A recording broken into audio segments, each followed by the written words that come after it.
Hello and welcome to the North Bank podcast. I'm Stefan. I'm your host today because it's a little bit different to usual. No Chris or Holly today because it's a North Bank Meet episode.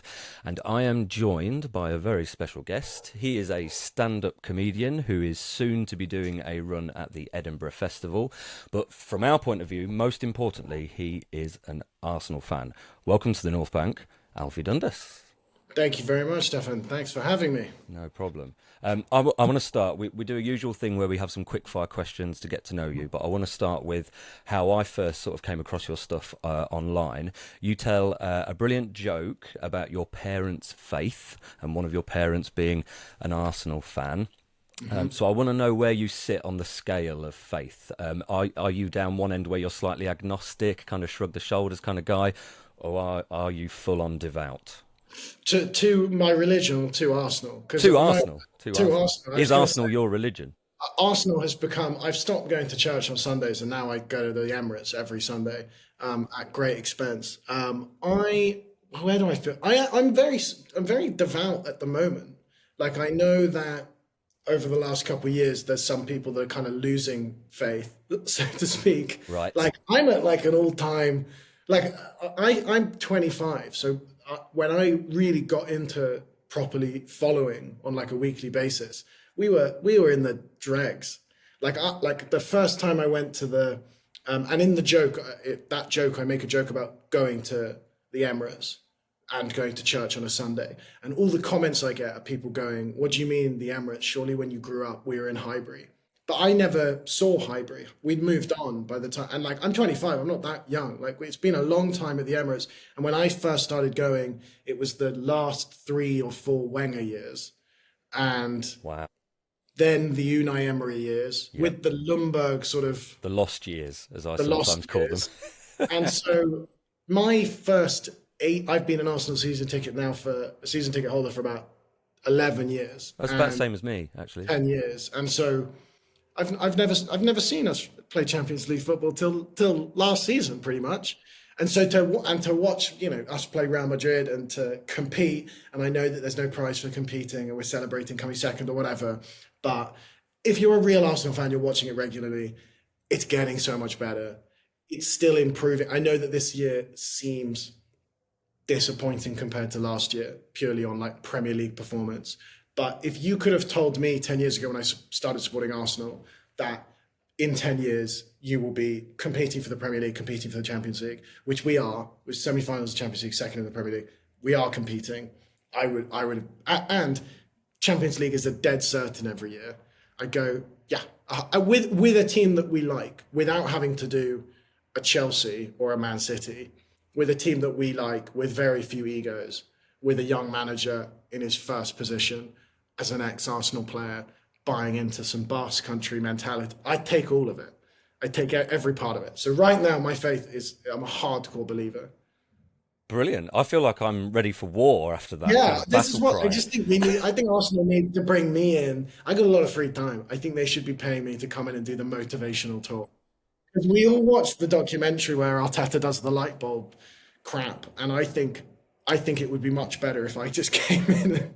Well, you're not a fan of the sort of middle management trying to G up your employees kind of stuff that he obviously tries out. I'm not a fan of Amazon filming an obviously very cringy moment that, like, potentially may or may not have been productive, but either way, shouldn't have been shown on TV. Do you think? What came first, do you think? Do you think his idea for it, or do you think it was influenced? Well, the cameras are going to be watching. I don't know. I read an interview that said he hated having the cameras there. And I think it was Mourinho as well hated having the cameras there. And I understand why. Like, that kind of defeats the purpose. I don't know. It was the Edison light bulb bit, and it was the playing the "You'll Never Walk Alone" at training. And I thought you've missed on that one, I think. But the result didn't go out well after that. I really liked Arteta's, like, backing the players, fighting for the players in interviews, telling the press how much he loves the players, the celebrations, the photographer, all of this. Like, I'm all for it. Like, I keep celebrating everything that's happened this season with with like Haaland and the kind of stay humble thing. I'm all for it. I want more of it. 100%. I think we need more of that kind of rivalry. That's the point. You got like an 18-year-old left back shithousing Haaland. I'm all for it. I want and even if we then lose the next game, or even if who cares? It's make the matches more interesting. And that plays into what you were saying about it. It's a team that we like. And Yeah. I'm a lot older than you. I won't say exactly how much, but I've seen a fair few iterations of Arsenal teams, and Mm. yeah, I mean, when you started those late Wenger years into the Emery era, it was tough to really connect and like this team. So Really hard. And I think when Arteta came in, we had a few superstar. I would say like Aubameyang was like because I saw a bit of like Alexis Sanchez and uh, did I Ozil, see Van Persie? No, Özil, yes, but it didn't. I wouldn't say he felt like a superstar at Arsenal on a daily. Sanchez felt like yeah, Sanchez felt genuinely. I think Hazard, Salah, Sanchez didn't do it for long enough to be in that conversation. But the way that I watch Liverpool now, and you kind of know Salah's going to probably score every game, and every time he gets the ball, you kind of go, "This isn't good." Is how I felt watching Sanchez for that one season or whatever, where he got whatever it was, 32 goals. Statistically crazy. Anybody watching it knew it was crazy. It just didn't last very long. Aubameyang was the only equivalent where, Arteta, in those COVID years, the only things we won were the FA Cup and the Community Shield. And every time that was Aubameyang. I remember against Chelsea when Aubameyang sort of beat two players, chipped the keeper, yeah, and I think sat down Rudiger as well, it did. which is no mean feat. And so it's kind of like he was that star player, but he wasn't the ego that Arteta wanted. And considering there was a year where he was kind of our saving grace, for Arteta to then stick to his guns, strip him of the captaincy, I think benched him for a few games and then sold him, and then has gone on to rebuild a team where I think Saka, Declan Rice, Saliba are world-class players. I would say Timber, Odegaard, Raya, Gabriel, and maybe a few others are not quite world-class, but great. And but not a single ego in that whole thing. Declan Rice is a £100 million player with no ego. Saka's worth 150 million, no ego. That's very impressive to me, and it's much more culturally fits what I see Arsenal to be, because I know that we are spending a lot of money, and that we can't really play that card of City and Chelsea spending because who cares anymore? Every club is owned by a billionaire. Pick which billionaire you prefer, which one you've got, which country do you have most issue with, because one of them's going to own your club. But it's much easier to go, yeah, we paid £100 million for Rice, but at least he's a good role model. At least he's not got an ego, and at least he listens to the manager and all these kind of things. And when growing up on Arsene Wenger and that kind of more grassroots style of play, everything about Wenger versus Mourinho was about style versus sort of, results. And it's nice for us to still hold on to that identity. People talk about the Arsenal way and a club's identity. I think if you're a Man U fan, a Chelsea fan, you're really struggling to argue that you've maintained an identity over the last 20 years. Maybe Absolutely. that doesn't matter to you, but there's no way you can be a Man U fan now, or saying that Amarin embodies the spirit of Sir Alex Ferguson. But you can 100% say there's a strong connection between Arteta and Arsene Wenger. Yep. And just going back to what you were saying about Aubameyang, because he is probably the last sort of superstar that we sort of had around. But I remember there was a quote at the time when Arteta took him out of the team, and Thomas Tuchel was still around at Chelsea, I think. And they said, "Well, how did you deal with Aubameyang?" And he says, if our team meeting's at 11, we tell him it's at 10:30." And it's Yeah. like, oh, okay, right. So you're just going to deal with that ego, which I find really interesting now after the England Senegal defeat, where he essentially called out Bellingham's antics on the pitch for overreacting. And I've just think, Yeah, oh, okay, yeah. I mean, I don't know a lot about Thomas Tuchel, to be honest. I'm trying to. I think he's good for England. I think he's probably a very good manager, and But yeah, I mean, but I don't understand why he does seem to be treating club and national football as like two different games. But maybe he's older and like he's better paid now, and he's Yeah. like, you know, Well, he's there's not. definitely too much head loss about a defeat when clearly the last friendly before they break up for the summer, like that, Yeah, Senegal probably care about way more than England do. they Yes. really shouldn't be playing. There's been way far too many games. Oh, 100%. I didn't even watch them. I'm footballed out, so imagine how the players feel. I just I'm can't footballed understand out as someone with a season ticket trying to milk all of the value from just being screwed by the pricing. And still it's a bit, I'm in Highbury right now. I'm 10 minutes walk from the station, and I've been here twice a week for 40 weeks. It's too much. It's too many games. that. It's way too many games. It's an unrealistic amount of games to have good quality football. I think 3 days rest is not enough to rest, recover, Can't be. retrain. Um, and that's why I think if you want to win a competition, you either need ludicrous depth like City had last year and the year before, or an incredibly fortunate run that Liverpool. I mean, Liverpool were exceptional this year, but also to not lose Salah, Van Dijk, to play every minute. They played every minute of the season, and to not lose them is luck. And you shouldn't need to win the league on luck like that. I just have to warn you because we've made several accusations at Liverpool for the look that they may have had, and Yeah. yeah, a lot of their fans won't take kindly to that on social Well, you media. know what, But Liverpool fans? I never gig in Liverpool, so do be honest. You've never booked me. No, look, I think Liverpool deserve to win the league this season. I think it's exceptional what no one's Slot saying they're not. Yeah, taking exactly. over.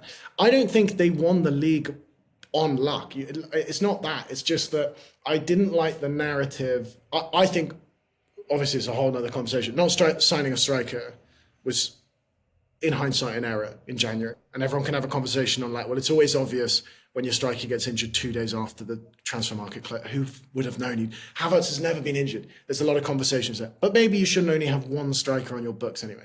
But I didn't like the conversation around when Saka got injured, and people were saying Arteta is pushing them too much, and that's why they're all getting ACL. We've had seven ACL, not ACL, seven of the The same hamstrings.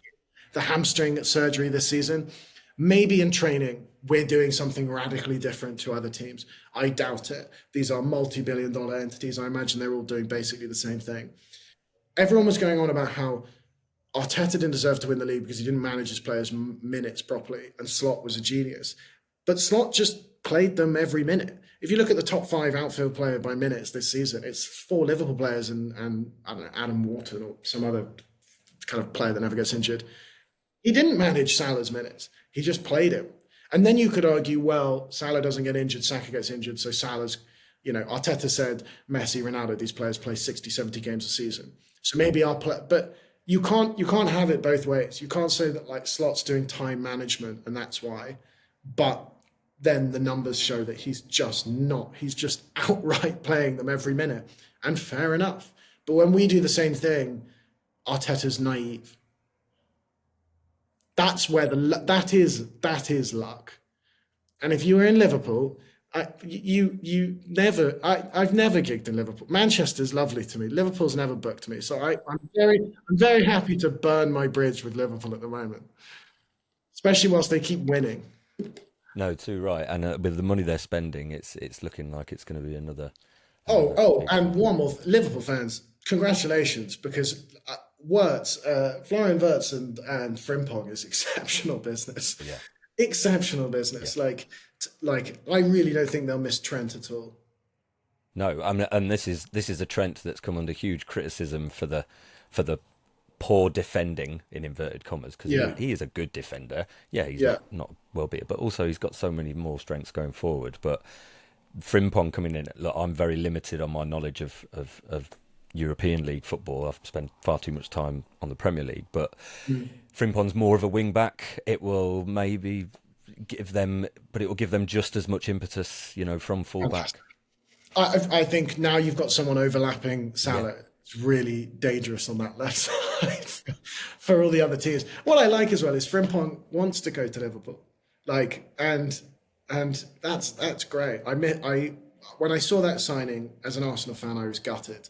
But as a football fan, he was very, there's all this old footage of him talking about Liverpool being his club. And you rarely get that. In the Premier League, you often get 18-year-old players saying, "Oh, I grew up watching Tottenham." No, you didn't grow up Well, this watching is the Man Robbie City. Keane thing. Do you remember Yeah, Robbie Keane? He signed. He played for Coventry, played for Leeds, played for Inter Milan, played for Tottenham, and it almost became a cliche that at every unveiling is like, ah, yeah, he's Irish. I'm going to do a terrible yeah, Irish accent. yeah, Ah, yeah, they've been my boyhood club. I followed them all the time, and it's like you yeah. can't say that every single I say time. that every time. Well, it was who was it? Enric, what's he called? The Real Madrid And he teenager. said he grew up on Bobby Charlton. Okay, Did you not see that? Like, I didn't. That passed me by. oh, am I getting it wrong? Is it George Best? Okay, someone's gonna Either get it. way, Either way, it was an England legend from the 70s, whatever. And it's an 18-year-old Brazilian who doesn't speak English going, "Yeah, I'm a big Man U fan. I grew up on Bobby Charlton." And then it's just makes you like, think Brazilian TV is just showing reruns. no, you didn't. Like, can we, why aren't we calling, like, can I swear on this? Yeah, go for it. Like, why are we calling bullshit on 18-year-old millionaires lying? Oh, I grew up on Thomas Rositzky. No, you didn't. No, you didn't. No one did. No one did. If not in Rio, you didn't. It's unlikely. We've had a few at Arsenal though. I mean, Zinchenko. There's pictures of him as a kid in an Arsenal shirt. Saliba Yeah, is but another one. Arsenal's like, if you're 20, if they're, I mean, I can't believe I'm saying this, but Saliba's my age basically, or younger than me. That's a horrific realization I've just had. Because in the back of my head, I still thought I could go pro. Welcome to I've my still got world. I've still got time to go pro. I just realised that Saliba's 2 years younger than me. Jeez. Your Saliba was my Theo Walcott. You That's signed Theo Walcott as a 16-year-old, and I went, "Well, I'm out. That's it. It's three of done." Walker. That's horrific. Well, I think I'm older than Saka, and what annoys me is I'll always be older than Saka. Well, yeah, he'll always have that on you. But I think in the next couple of years, if my career goes well, we'll be friends, so it'll be fine. Once I'm friends with him and Deck or whatever. Like, by the way, part of my fandom for Arsenal is like, I just want to be friends with this squad somehow. Whenever they do these crossovers with music or comedy or whatever, like, I need to get in there with the boys somehow. But yeah, but these guys, like, that's when I was growing up, I remember the first players being able to like watch Arsenal players on the TV, and Arsenal in the early 2000s was already a global franchise. So you see Zinchenko as a kid with Arsenal, duvet sheets on or whatever, and you're like, yeah, that checks out. Not 1960s Bobby Charlton. Not World Cup winning England squads. I don't even know who was in that World Cup winning squad. It's my country. 100 years ago. That's crazy. Right, well, you've sort of mentioned it. I might do things in a slightly different order. So you've talked about Yes. growing up early 2000s. So where did it all begin for you? You've sort of hinted with some of your routines about your dad taking you Yeah. along. So where did it start? How did I get into? Why did I get into Yeah, Arsenal? why else? I have always been in London, and my dad didn't really support a team when I was born. He didn't really watch a lot of football, but he sells jewelry, and he was selling jewelry to Sol Campbell in like the early 2000s randomly, for a company in Bond Street, and I think Sol gave him 2 tickets, and I was a kid. I think I was maybe 7 years old, and I'd really got into football at school. And all of my friends were picking their team, and they just were supporting whoever their dad supported. And then I kind of went home, and I was like, "Who do we support?" My dad was like, "We don't really like." I think he'd been to a few United games. My mum's side of the family all live up in Chorley, sort of near Preston in Manchester. So they were Bolton fans, Manchester fans, and then yeah, we went to this Arsenal game with Sol, and I think me and my dad then just were like, that's it now, forever. Well, that's a pretty good origin story, I must Yeah, say. yeah, but it could have gone anywhere. I mean, I think it needed to be a London team, but we were in South London, so it wasn't necessarily like the closest. It was an absolute ball ache to get to every time. But I think, and the first game we went to was at the Emirates. Never went to Highbury. I never got to go to Highbury. which is a real shame. But it's that kind of thing where you pick and you stick, and then it just really developed. Like by the time I was a teenager, it was like it just felt very intrinsic. And a lot of my friends happened to be Arsenal fans. Yeah, and it just really stuck. So who were the first players that you really took notice of and really liked? I want to say Van Persie. I remember having like a Van Persie match attack. But this before I started going to games. When was Van Persie at Arsenal? 2010? Well, he signed way before that because we definitely signed him up as a teenager, so he was Yeah. around for a little In while. my head, and I don't know if the dates work on this, but so I might be confusing things, but in my head, like, because when I was 8, so I must have got into Arsenal a couple of years earlier. When I was 8, I was the mascot for Arsenal v Chelsea. I was the kid that walks on the pitch. Nice. Yeah. You used to, holding the hand of the captain, and Henri had just left, and Gilberto was captain. So that's I walked out. '07. So that was '07, and we played Chelsea, and it was 1-1, and Essien scored a I was crazy. at that game. I remember it. We scored a penalty. I was the kid on the pitch that walked out. Nice. John Terry was the opposite captain. I've got all the photos. I can send them to you if you want to put them in the edit. But basically, it's quite funny. So basically, I was 7, and I think in my head, I'd convinced myself that the way people look cool in photos is by not smiling. Yes. So I was old enough to be kind of self-aware, but kind of like I thought I was smoldering. I thought I was like, but I was just. So when you're the mascot, I don't know if they still do it like they did back then, but I went round and had a photo with every single player in the changing room whilst they're getting changed, which I don't know if that's still the thing, but like Unlikely that would be. I've got a photo with Fabregas, Senderos, Eboué, I want to say Adebayor, Wenger. Every single one, the player is smiling. I'm 7 years old. I had this like long curly hair. I look dead inside. The only person that looks marginally sadder than me is Arsene Wenger because he's never smiling in the photos. Now, I was gutted because Henri had left the season before, I want to say. And so I think Fabregas was the captain after, or Van Persie, and Henri was the captain before, and I missed them. And I was walking out with Gilberto. And even then, I knew that was a bit of a short straw. No offense to Gilberto, he's a great player. But I mean, he's not top 5 Arsenal legends of all time. He's probably top 50. Henri was there just to watch the game. And I got my photo with Henri. And I'll send you all of this afterwards. And so I've got... Did you look miserable in the Henri photo? Miserable.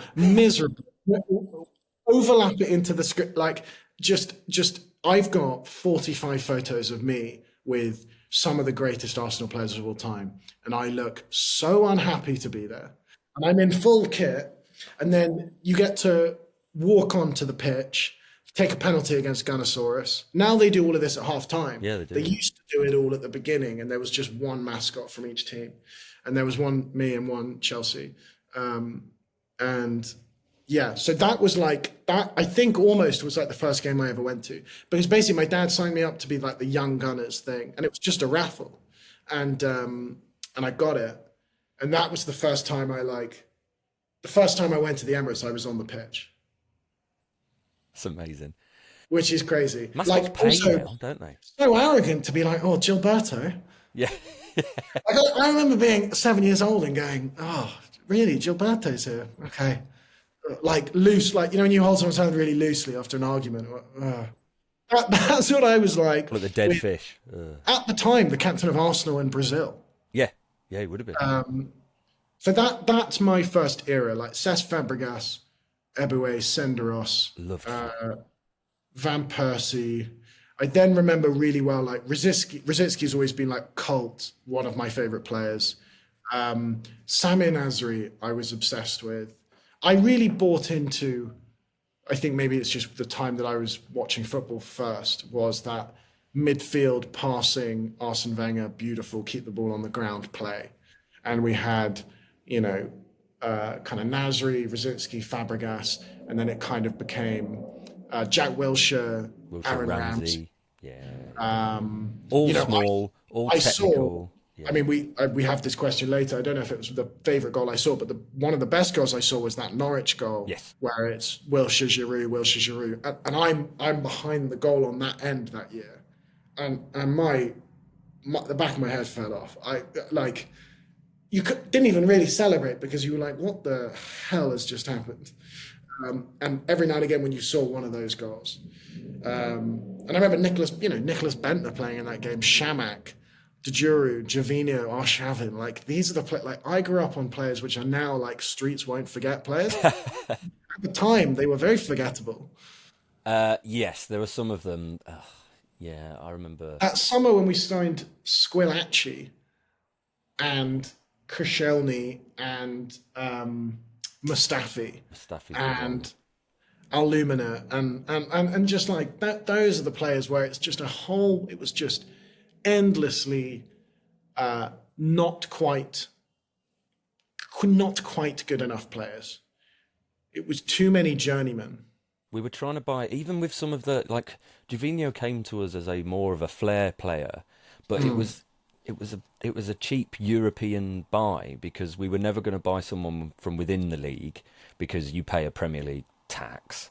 And so they were sold to us as these exciting players, but they were 2 or 3 steps below where we probably needed them to be. And it was, we look back now and there's a lot of sort of re-evaluation going on because we were sold this Project Youth. The stadium was going to inhibit our spending capability. So for Wenger to have kept us in the Champions League for as long as he did is quite a marvel. Well, when we played Real Madrid this year, I think in the program it showed the team that beat Real Madrid in whatever it was, 2006. 2006, route to the final. And that team is dog shit. It's like everyone's like, oh, Henry. Yeah. Look at Flamini left back. Flamini left back, like Alexander Hleb. Like some of the players that we were relying on and now make more money from some pharmaceuticals than they do from football. That's not a good, and they're not that old. They're younger than Arteta. Like, the Dejuru and Senderos at centre back, and the one that got away, and Abu Dhabi. Oh, well, that's such a tragic thing. We've had a few of those players. When I think of the career he and Wilshere could have had, that you just think, wow. Because there was the last time we won at Anfield was 2012, and Diaby bossed that game. He was absolutely amazing. He was Patrick Vieira, the heir apparent kind of thing. So, yeah, we've had a few of those, and that's luck or horror challenges to go with it as well, which is the same. So, who would you create? Those are some of your favourite players, but who do you think the best player you've ever seen is? On his day, Alexis Sanchez, 100%.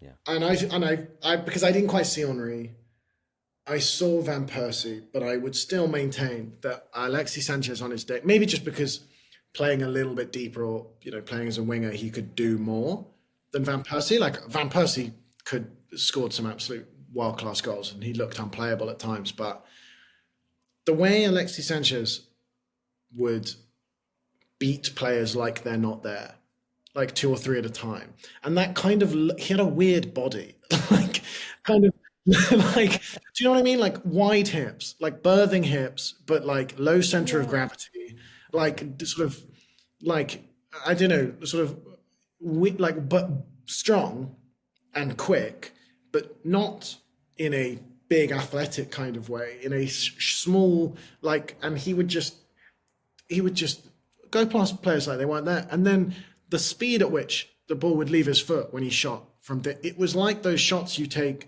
on Sunday League where you just go, oh, I see my name up in lights, I'm going to volley this first time as hard as I possibly can. But then it was almost like there was a magnet into the top corner. And you watch some of his, I mean, I know Giroud's the GOAT for this, but if you watch a collection of Alexis Sanchez goals, I mean, considering they all happened in basically one season and he's done nothing since, like, just he's the best player I've ever seen on his day. The best player I've seen consistently is Saka. Yeah, I mean, I'm with you. I think I've seen Saka since he started as left back, and was getting voted player of the season at left back Then he got voted player of the season, sort of playing right mid, and people were going, "Is he going to play over Maitland-Niles? And is he going to play over?" And then Nat, like just the consistency, goal and assist every couple games is I think weirdly, there's still an element, whether it's the Arsenal fan base, but particularly outside the Arsenal fan base, who underrate Saka, and it does massively. frustrate me because, and Chris, our producer, who's normally with us, he talks about Saka's efficiency. He doesn't do the flair. He just does the direct, the goal. It's all about minimal touches and efficiency with his play. That is world. It's still, you still have to be world class in order to do it. On Alexis Sanchez, it was a 2015 Cup final. That goal from distance. I don't think seen anyone hit a ball as hard, and it was in a cup final. Oh yeah, yeah. And it was almost straight at Shay Given, but it was still hit too quick for him to react. It was a glorious It's also goal. one of those ones where like the net vibrates Yes. and the kind of crowd and the camera kind of shudders, and you're like, what he reminds me of really is a little bit like Hazard, obviously in the sense of like dribbling past players, but the way he would shoot reminded me of like when Suarez was in the Premier League that season he had at Liverpool, where and poor Norwich but got the back end of it most of the time from both Sanchez and but you remember when Sanchez was one-on-one with Fabianski or whatever, I think it was West Ham or Swansea, and then or whoever it was, Step over. let's step over and chips the goalie, and you just go, you just shouldn't be doing that. No. You just shouldn't be doing that from left wing. And that's the arrogance that Suarez had, and the arrogance that Hazard had in a bit of a. I think Hazard was probably more technical than both of them, but it was that makes you look exceptional. Saka doesn't have that, but every single time, what Saka mastered early on as a right mid was taking the ball and either beating the man down the wing or cutting inside, and he takes the perfect touch out with his left foot, so the defender cannot get the ball without fouling him. And a lot of the time it looks very unspectacular because he'll get brought down for a foul, which will either put the left back on a card. And I don't think left backs, I think when people foul Saka, they get a few chances before they get a card. I don't like referees seem to have it in their mind that like, well, and it's maybe, I'm sure he's not the only player. I think Grealish gets it as well. But I'm like, just because these players are good at getting past players doesn't mean they should be penalised for doing it so often. Like that's the game. Like Harry Kane hold up play. It's that game where it's like, just because they've thought of something smart doesn't mean they should, not get the protection. But sometimes he does that, and then it allows a lot of play around him. And I think a lot of what Saka has not been helped by in the last 2 years is obviously his own injury, but also not having a consistent right back, because him and Ben White really figured it out. They were unplayable. Him and Timber have started to figure it out. Then Ben White comes back, Timber's out, Saka's out. They haven't got that run in the same way that Trent and Salah have always had that like consistency. You got one of the best passers in the world, and one of the best finishers in the world playing on the same side. It's going to work, isn't it? Yeah. What Saka can do is either take it out and then play a pass, or like we've seen millions of times, he shoots on his left foot and it goes in that far corner. And it's not smashing it into beat the keeper with pace. It's that placement against, Man U was against Luke Shaw, where he just takes one touch out and then it goes. And it looks inevitable. Now, against PSG, I think he had 2 or 3 where Donnarumma just pulled out some of the most fantastic saves I've ever seen. But again, it's just like, those are going in. And I think Saka nailed that. And then he's now added on penalties. He missed the penalty in the Euro, and now he's our penalty taker, and he's pretty good up there with the numbers. Now he's much stronger. Like there's a lot of things where everything that he was great, and then everything that was not great has been improved. And if he does that 2-3 more seasons, he's 23. He's 23, and then you just go, yeah. And he's carried us. I think the reason people underrate him outside of the fan base is because they don't realize how shit everyone around him has been for so long. Yep. He's been our mature star player for 5-6 seasons. Well, when he started at left back, Socrates, Mustafi, like you say, Maitland-Niles at right back, that was a real or Bellerin, I think, might have been around, a real hodgepodge of a team that was just kind of treading water, going nowhere. So, I mean, and without a striker to convert the amount of assists he should be getting. Yeah, no, too right. He's At the and moment, now yeah. he's taking corners, and suddenly we score the most corners in the league. Like, I think a lot of people just don't realize how much he's lifting everyone up, and he's pretty consistent. He's come back from injury twice and scored on his return every time. Like, I don't know. There's just not that many players doing that, and I know he's doing it in an unflashy way, but. Everyone was talking about Cole Palmer should replace him in the England squad. I think Cole Palmer's exceptional, but it's like, well, Cole Palmer's had a dodgy back end of this season. Yeah. And I don't really see him. They don't do the same thing. And they don't do the same thing. No. Everyone's like, well, what about Foden? What about Grealish? They don't play. They don't get any minutes. They don't get any minutes. They can't drag wide, really. So it's not their fault that they've got to compete with Bellingham. And I do think we should find a system that, I think we can afford to have one winger play wide and one come in. Like, I think we can afford to play Saka and Foden or whatever. But I don't know, the consistency. And then when he plays for England, the consistency. Since he started playing for England, the percentage of the time he gets man of the match, the amount England of goals. Player of the Year, yeah. In major tournaments as well.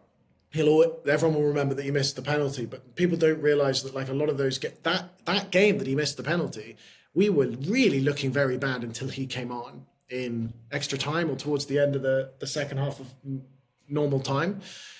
And, he got pulled down by Chiellini, and like, he was the only... He got assaulted, let's not put and he was the only person causing problems at the up at the pitch. And that's what you need, because we were defending for the last 40 minutes for absolutely no reason.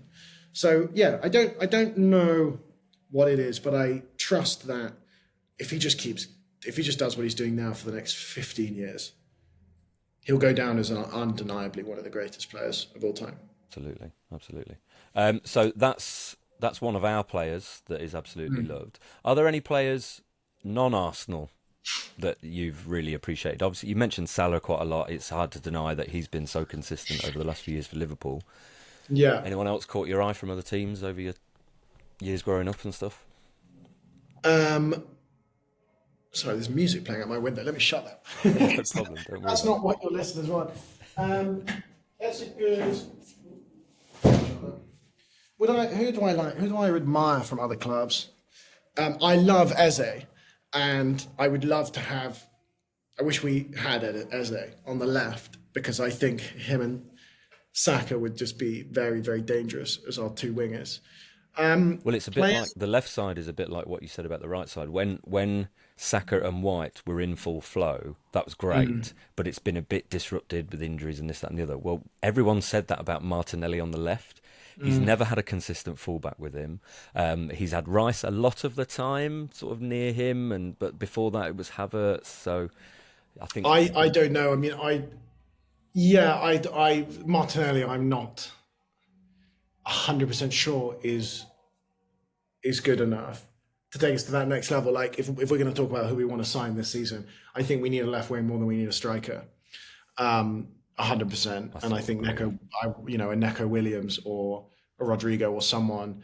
I mean, my big thing is I think Mbappe should have come to Arsenal. Now, I know he was never going to, but when Mbappe went to Real Madrid, Vinicius was always going to be their star player, and he plays left wing.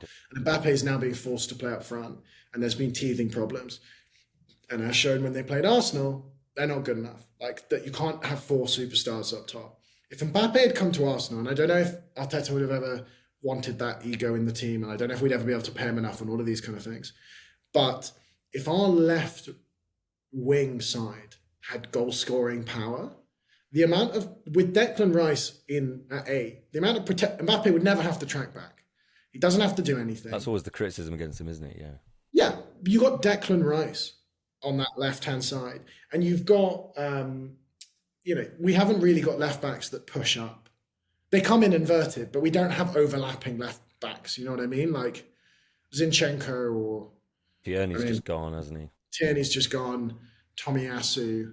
I don't know. I don't think anybody sort of Fiore, maybe, but he steps inside as well, maybe. But again, he's sort of stepping inside. My point is, like, Mbappe, you're perfectly covered. You're the superstar in this team. You can get the most goals. Havertz, Odegaard, Saka, Declan Rice are just going to be feeding you constantly.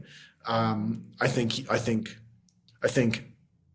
I think you could, in me trying to inspire him to come, and I'd have to translate it into French, but I'd go, if you come to Arsenal, you're going to start every game. You're going to get the Golden Boot. You're going to win the Premier League and the Champions League in one of the most exciting young teams in the world at the moment. That would have been my pitch a year ago if I was Arteta. I'd go, whatever you want, you've basically got it.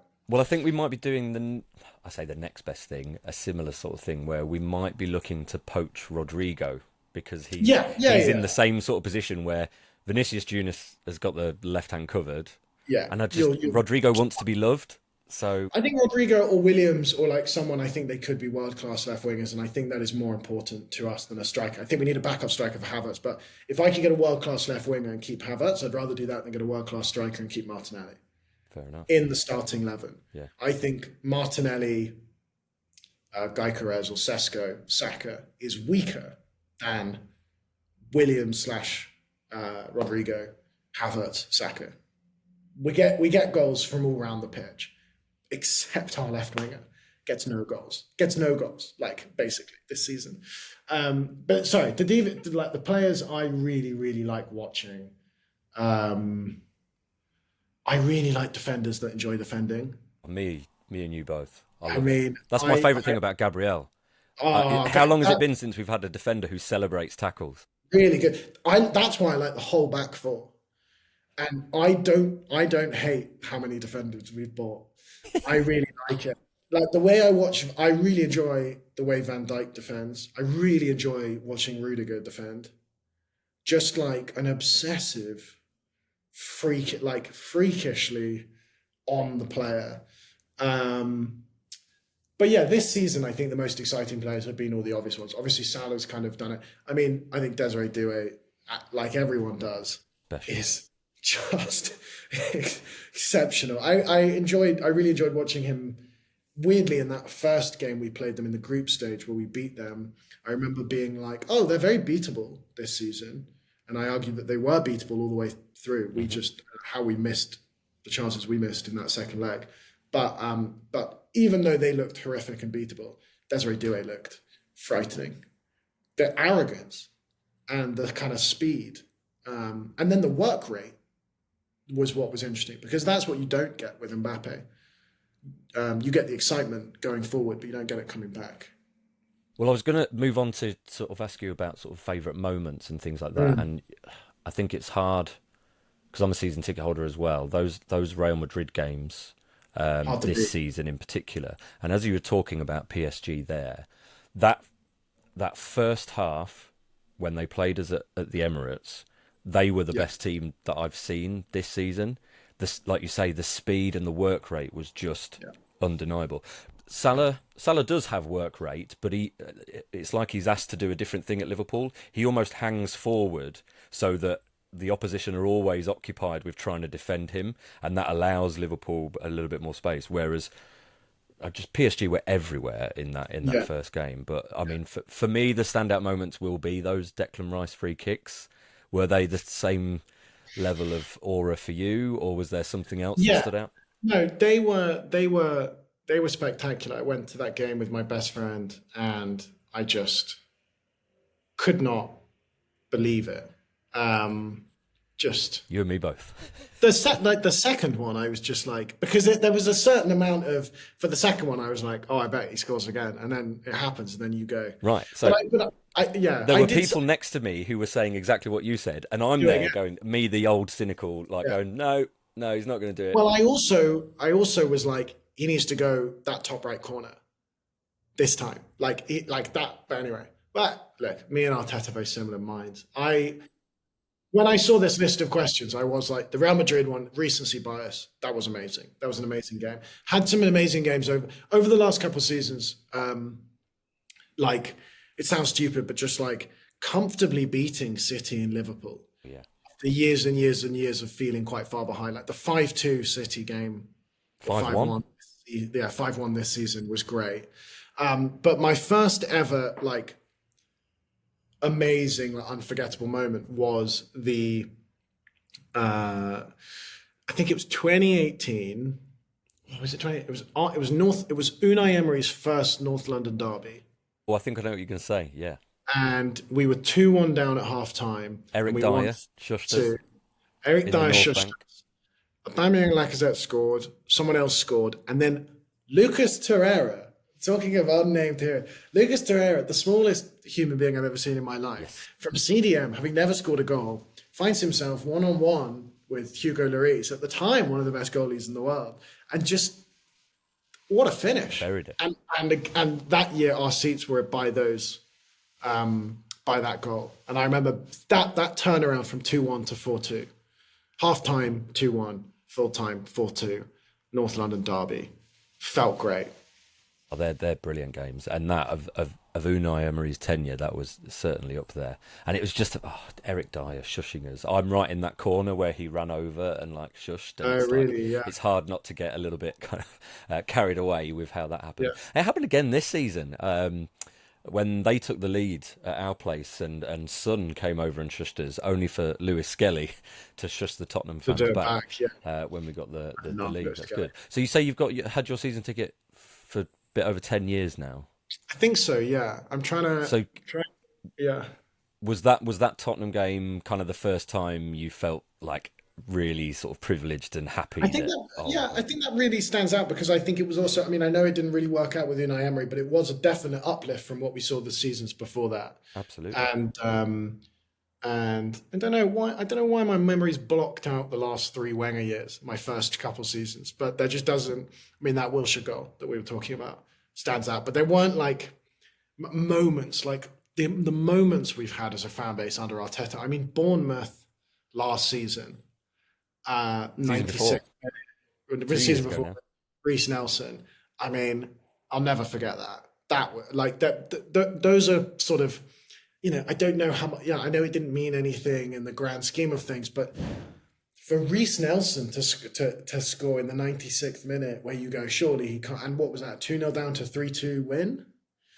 It's those moments that I felt like the fan base was optimistic. Like you have the hope again, you have the belief again, all of these kind of things, which is important. I'm sure in the first couple of seasons I went to Arsenal games, we had great games and we had great moments, but that when Torreira scored and we suddenly, I think we hadn't beaten Tottenham in a few games, and it was sort of felt like the balance was shifting and all of the, we got a new manager and how's it going to go? That felt really, really, really exciting.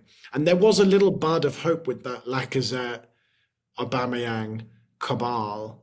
I even thought Pepe, and I thought there was a bud of hope there. And it didn't germinate, but that was the beginning of getting things going again. And Arteta then took that and skyrocketed it.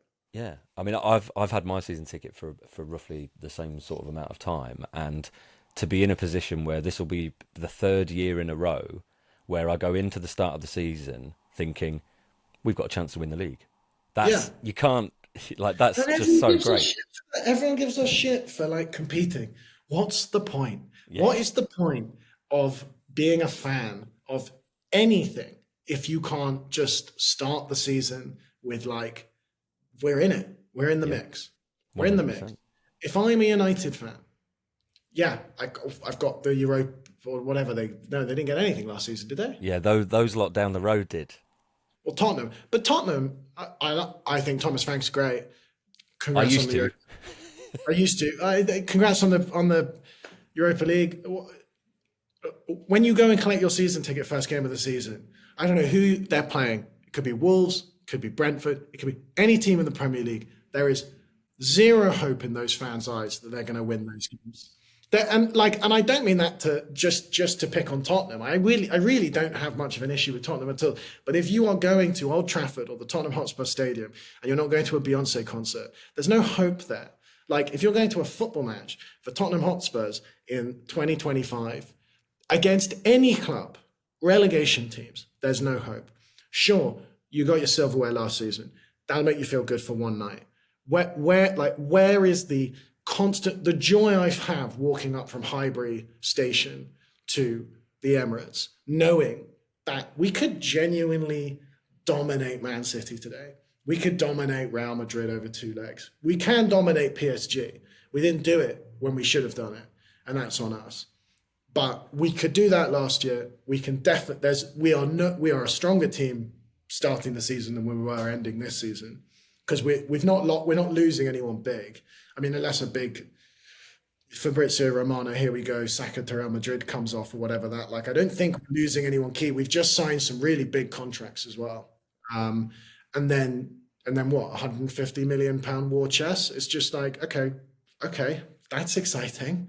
That feels good. That's going to be we're going to walk up to the Emirates on a sunny day in August, and it's going to feel very good, and we're going to feel unbeatable. Whatever happens next season, you're going to have that feeling. And if you're in Manchester, you don't have that feeling right now.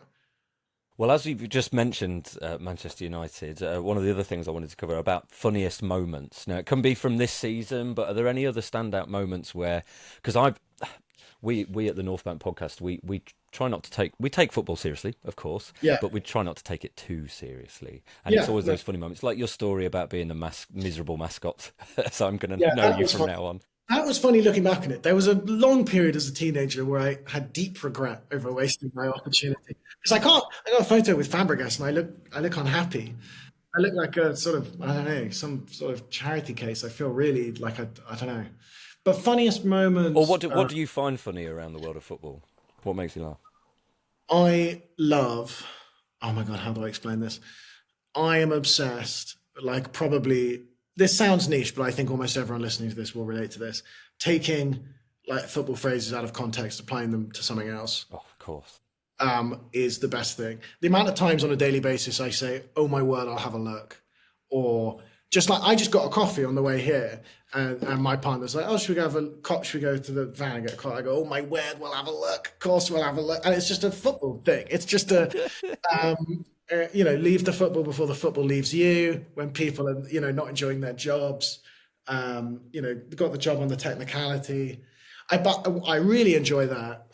But what I also really enjoy is like fan bases that don't take themselves too seriously. There was a great moment when we played Brighton this year. It must have been the Declan Rice red card game. Okay. And Brighton, when they were 1-0 down in the first half, and it was the beginning of the season, and I think it wasn't, or did they go 1-0 up and then we brought them out? Anyway. No, we were 1-0 up and then just defended it, gave away the lead. When they were like not interested in the game, they started chanting "dirty northern bastards." I just thought, and none of them were watching the game. They were all facing us. That was the fun. That to me is like really good. One of my favorite moments this year, which I actually filmed and put it on TikTok, was I was in, because my seats are above the away fans, not directly, like above and to the right. But when you get rowdy away fans, I'm probably 20 seats along from where people are chucking things up and down and getting in trouble for it. Like, they're not allowed to do it. We played Lens this year. Is that when they were all throwing the flares? They threw the flare. I'm filming them, okay, going mental. One of them throws a flare. It lands on my seat. I screamed the highest pitch scream. Because I didn't know what to do. It was a flare. It was harmless.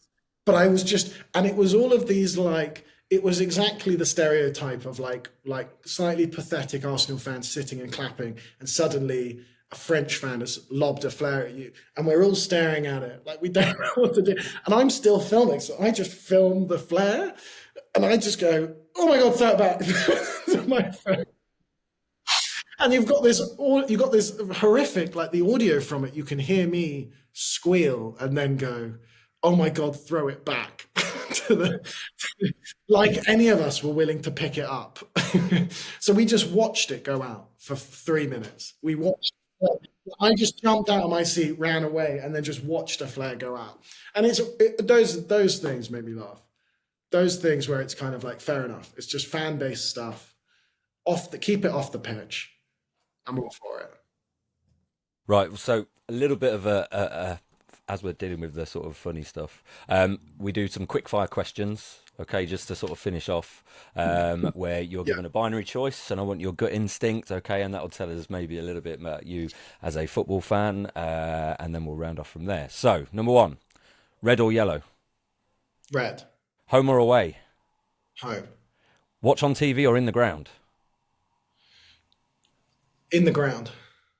Highbury or In the Emirates? ground, sorry, in Go the on. ground. But caveat, I really don't like watching at the pub. Right. Okay. Sorry, in my head, I thought you were saying watch on TV or like a. If I can't go to a game, if I can't, I'll go to all the home You games. watch at If home in the it's a living room. big away game or a big champion, I want to watch it at home. I'll get 20 people over, but being in the corner of a pub, not really being able to see the game. You know, everyone's like, oh, but it's all about being together. I disagree. I would like to have some atmosphere, but I want to be able to go back and I want to know that I've got my seat on the sofa that gets the view. So for me, it's like go to the game, watch it on TV with your friends, go to the pub and watch it with strangers. Unless you're abroad, when I go abroad, I'll find like the Gooner. Like I went out to California last year and I watched like San Francisco Gooners took me in, Oh, and brilliant. like we watched the game at like 1 a.m. The Liverpool game where we kind of lost the league last season or whatever, so it wasn't 2 years ago. But yeah. So at the ground, at home on TV, pub. My hot take is overrated. Well, just as I thought, an aside, then, because I've got my own yeah, issue. I go to so many games now, and the last one I um, remember really missing out on was PSG away, second leg. But I couldn't watch it with commentary. Commentary does my head in because they pour over decisions the way that fans, when I'm at a home game, we just don't like we move on from them, and yeah, I don't know why it really grates on me now. oh, that's interesting. I think I mean I don't know if there's a question in here. I think commentators are some of the most useless human beings I've ever seen in my life, to be honest. And I would advocate for I have a new system, which is I think, and I never do this. I think TNT or whatever BT should get an Arsenal fan and a PSG. Every club has a designated creator, and I'm talking like a YouTube personality Are or you putting yourself forward? I'm saying someone reasonable. We can make a few jokes, but we can also. But I'm also like you can get Robbie from Arsenal Fan TV. You can get someone a little bit more like get someone that is good at like I want when Arsenal score. It's like I love when Cara and Neville commentate on United Their own Liverpool teams. Yeah, yeah, yeah, yeah. because there's a little bit of like celebrating the goals, and Yeah, I want to know that my representative from Arsenal, whoever that is, like I think Chunks is an Arsenal fan or like is yeah. someone, and then whoever we're playing, they all have their guy or girl is their kind of mascot commentator who is going to celebrate and be really pissy when the other team score. Because I want to watch us play Liverpool, and like if Liverpool score, I want our person to be like, that's offside. That's got to be offside. Like I want I want biased commentating. I don't see why we have unbiased commentating. I'm They, actually they have with you no there. effect on the game. Unbiased referees, yes. Biased commentating, I please think bring it unbiased in. referees might be harder to come by. Yeah, But and I anyway, think that's why so many people now watch-alongs because I want to watch people react to the football. yeah. And I've never had a problem with that bias enough if it's about your team. But I think the PSG coverage on TNT, I don't think there was anyone Arsenal involved that I can remember because you had Rio and you had Steve McManaman and you had Darren Fletcher who's a commentator who's openly a Man United fan, and so it all felt not very Arsenal and just it was all a bit weird. Get righty at every Well, game. Just exactly. get righty. Every club's got their righty. Yeah, Find a right, and also we've got hundreds of ex-players that are still Arsenal fans. yeah, Some of absolutely. them will be good personalities in front of the camera. Some of them won't, but we'll figure it out. BT, Sky, call me. We'll sort it out. Right, I've got a I'm few sure. more. Highbury or Emirates? Emirates, don't know what Highbury is. Champions League or Premier League? Champions League. Ooh, that's interesting. Ooh, were you surprised what your gut went with there? Yeah, I think it's more romantic. I like under the lights. If I could play in one game, it'd be a Champions League game. I think we're going to win the Champions League before we win the Premier League because I think You it know this is suits. being recorded, right? I think it suits teams that can defend. Well, in a year's time, I'm going to clip this up and look like a genius. So Absolutely. I look forward to I've it. been saying this for years, and I think this year proves that I'm not far off. Champions League massively supports teams that can keep clean sheets. It's not about attacking; it's about defending. That's why Mourinho was so good at it. And I feel like anything can happen over 180 minutes. And I just think there's something more exciting about it. The same way I love penalties. people are like, penalties such an unfair. I love penalties. Unfair. It's I just love sickening. pressure. If you can't handle pressure, get off the pit. Like I can be quite a dick when it comes to this kind of thing. People go, it's not fair, and I go, good. That's life. Let's bring it into the game. I love it. Okay. Monday Night Football or Match of the Day? Monday Night Football, same reasons. VAR in or VAR out? VAR in. But better people behind it VAR in, is what I got from but that. VAR only either VAR on everything like rugby, and you can just quickly go back and give a yellow card for something that you missed. And that whole thing of like, well, VAR can't get involved with a second yellow, or like, what Yeah, why? they choose an arbitrary line, don't Yeah. they? But I want to change the offside rule to any part of your body behind any part of the defender's body. Because I feel like we make a decision to give marginals to the defender, which is less interesting football than giving marginals to the attacker. Because anything where players were offside pre-VAR, and the ref missed it because everything was I don't think we look back on and go, God, we wish we could cancel those goals. But I think there are some moments this season where you go, they didn't score because they were 1 centimetre ahead of the defender. That had no backing in it. Yeah, if my whole body is ahead of their whole body. But if you're the defender facing this way and I'm the attacker facing that way, and we're leaning like that, fine. I think fine. And I think it will remove that kind of high line, offside trap, all of this kind of crap. I'm like, let's take that out. Football used to be so exciting because you would constantly try and run in behind. And now you can't really do it. And I think that's a shame. All the stuff about it taking a long time at the stadium. Yeah, it's a bit boring at the moment. Like every time there's a corner and someone scores, I'm like, let's wait. My pet peeve, yeah. But again, I think that would cancel that out. If it's a corner and everybody's basically in the same place, it means as a defender, you can't rely on anything. Just focus on getting the ball out of the box. And as an attacker, don't worry about too much about where you are. Worry about trying to score. Goals will go up, but I don't think that's a bad thing for the game. Goals will go up for everyone consistently. I don't think anyone would complain. So I think VAR in, we've got the technology. It should be better. It should be quicker. And if they change the offside rule, I think a lot of those marginal cases will go away.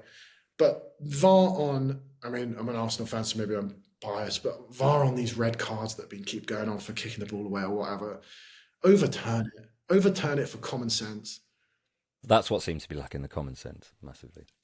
If he'd sent, it was Anthony Taylor to the screen to see the Veltman Declan Rice kick. I don't believe people that in the comments. That was Chris Keats. Was it Chris Keats? Is that his name? People go, well, he kicked the ball away. He knows the rules. Those are the rules. You're mental if you think that's a red card. That's crazy. Like you're just insane. And I think if you watch it back, you would obviously go, common sense. That's not deliberately trying to meaningfully impact play. Yeah. All right. Done. A couple more. Journey or destination? Journey. Pub or Twitter? I think I know this one. Twitter. Be Twitter as well. Or just Neither. social media generally. TV, few friends, maybe Instagram. And then finally, tactics or passion? Tactics. Okay, good. Well, interesting. Yeah. Just before we finish, there was one more thing I wanted to talk to you about because I've been following on your TikTok account this brilliant thing that you do where it's made up footballers. Oh, yeah. And playing this sort of game where you, I saw one particular one, you presented someone you know with 3 footballers, I think one of which was made up, and they had to guess which one it was. And I just wanted to ask you, is there any Arsenal players to you which sound like they are made up? I don't think I put it in my notes to you, but there's a few that stand out to me which are definitely before your time, and one of them is Nelson Vivas. Nelson Vivas? Yes. How are we spelling Vivas? Vivas. Yeah. 1998. He was, I remember he was involved, we lost the title to United. No, was it 98, 99? I can't remember the exact year. It all gets blurred into one, where he made a bit of a rick against Leeds United and we ended up dropping points that kind of cost us the league.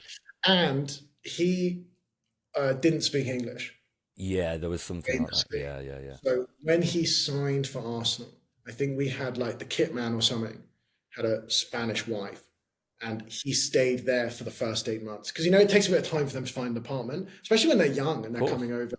Like what was he called? Carlos did. No, Nelson Nelson. Vivas. Nelson. Yeah, yeah. Sorry, nickname Carlos. But yeah, Nelson Vivas sounds like definitely playing out wide. Um, Definitely not as fast as he should be for playing out wide. He strikes me as someone, if I was to make up an alternative career, he'd be the sort of name that came up like he would have a good World Cup for Yeah. Paraguay, and then he'd Yes. be on the radar of a sort of Europa League Yeah. English club. West Ham might come knocking. Yeah. Yeah. What's really funny is I did one. I don't know if you saw one. I did one with a comedian called Andrew Mensah who presents for Sky Sports and all these kind of things. And I found often when I was doing these quizzes, I would try and find a player that sounds like that person's name. Right. And I go on transfermarket.com and I just find players and I just jumble their stories together or whatever. Because a lot of football players have the same names. Anyway, he's called Andrew Mensah and I found someone called Andre Mensalao. And I don't know if you saw that one, but Andre So Mensalao good. is real Brazilian player who played in the Armenian leagues. He played in like 4 different European leagues. He played in Armenia. He played in Greece. Never hit a major league, but played in Europe the whole time. Came back to Brazil, retired or whatever, or is still playing, but sort of lower divisions. And on his Instagram, and this was the real player, but it sounds made up. There's a link to a YouTube video with a 20-minute highlight compilation of his own goals and assists. I said all this to Andrew Mensah. Andrew Mensah was like, that's obviously bullshit. It turned out to be real. I posted that video. That video did relatively okay. I think it got 100K views on Instagram and TikTok. Andre Mensalao, the real player, put it up on his story. Amazing. DM'd me from Brazil. He's currently like in Brazil playing football, and he saw that. And I just could not imagine what his wake up was like, getting a DM from someone going, hey, you got to watch this. And then seeing like an English comedian make football players up whose careers sound so ridiculous and then use him as the real one. And to have a comedian called Andrew Mensah not believe your career is real. That is And then to great. he follows me. He follows me now on Instagram. And it has been such an amazing series for that kind of thing. I mean, it's kind of screwed all my comedy videos because none of the football fans watch them. But I get maybe 6 to 8 DMs a day with paragraphs of players that other people have made up, and I get recognised for it more than the comedy. I was at the Emirates last game of the season, and this kid, I was walking past at half time, having picked up a drink. This kid stopped and was like, "Hey, can I take a photo with you?" And took a selfie. I was like, "Yeah, of course." Took a picture. And then after the picture, I kind of processed and I went, wait, why? Because you're probably too young to come to my comedy gig. I was like, you're not a top secret or whatever. And then he went, oh, you're the football guy, aren't you? And then I was like, oh, yeah, sure. Okay, there you go. I'll take it. So it's been a great series. I haven't done one in a while because I feel like maybe I should wind it down. But I don't know. I think there's something in it. There's something in it that's really fun. As a generation that grew up on FIFA, you could give me any name. Football Manager for me and all that. Yeah, you can just go off. You go Nelson Vivas and you go, yeah, well, obviously Stevie didn't want him. So, yeah, and they had transferred to, and you got to find niche. You got to find really niche leagues. The Icelandic league is key for me as a little get out of jail free card because no one knows what's going on over there. Well, I'm not too ashamed to admit that after this, I will be going on transfermarket.com and looking for, Stefan, my first name, Stefan. That'll be, I think Scandinavia could have a lot to offer there. Yeah, I would be looking, and also Leverton. Like, I'd be looking for a Stefan that played at Everton, and then you'd have to try and decide whether I'm clever enough to make that up, or if I'm lazy enough to find it. Amazing. That's the difficult. Most people, if you watch any of those videos, most people are not playing the players. They're trying to play me and the way I'm delivering it. Because there's no way you could possibly know. Everybody thinks it's obvious. Everybody in the comments is like, well, obviously. One of the players I made up first, they were like, was called Carlos Munoz. He was one of the first ones. And I put a little, the little squiggly on the N. Well, that's a nice touch. I said he was from Basque Country. And all the comments were like, in Basque Country, we don't put the squiggly on the N. And I went, yeah, because he's not a real person. People go, in Basque, we use an S, not a Z on the end of Munoz. Okay. Good. It's good for you. He's a made-up person. The amount of ownership people feel, and the injustice over made-up people has been fascinating to me. I love it. And that's us. That's football fans. We're just very irrational people. Absolutely. And it's been great having you on to get to know you as a football fan. Just before we go, is there anything that you want to plug for our listeners? Yes. If anybody wants to come to a show, I talk about a little bit about football and about other things. A lot of gigs in London. I'm at Top Secret Comedy Club doing a preview at 6 p.m. on the 17th of July. Tickets are £3. And then I'm going to Edinburgh Fringe, doing a 45-minute show for the whole of Edinburgh Fringe, which is the 31st of July to the 24th of August, in a venue called the Mash House. If you just look me up, Alfie Dundas, the show is called Untitled, and it's about football and growing up in London and all these kind of things, so you'll like it. And yeah, it's at £3.15 every day, and tickets are cheap again. They're like £6. So come along. And everything's on my Instagram. Everything's on alfiedundas.com. So give me a follow and come to a show. Great. And we'll put everything, when we put this out, we'll put links in our descriptions and all those sorts of things. So thanks again for coming on. It's absolutely been brilliant to chat to you about your sort of life as an Arsenal fan. And in the future, it'd be great to have you on again when some football's going on. Maybe see what you think of that. Absolutely. Thank you very much for having me. Brilliant. And thank you for listening. And we will see you again on the North Bank. The North Bank, an Arsenal podcast. Subscribe, rate and review on your app, and find us on Twitter, Instagram and TikTok at NorthBankPod. Email hello@thenorthbankafc.com and check out our website, thenorthbankafc.com. Produced by The Podcast Company.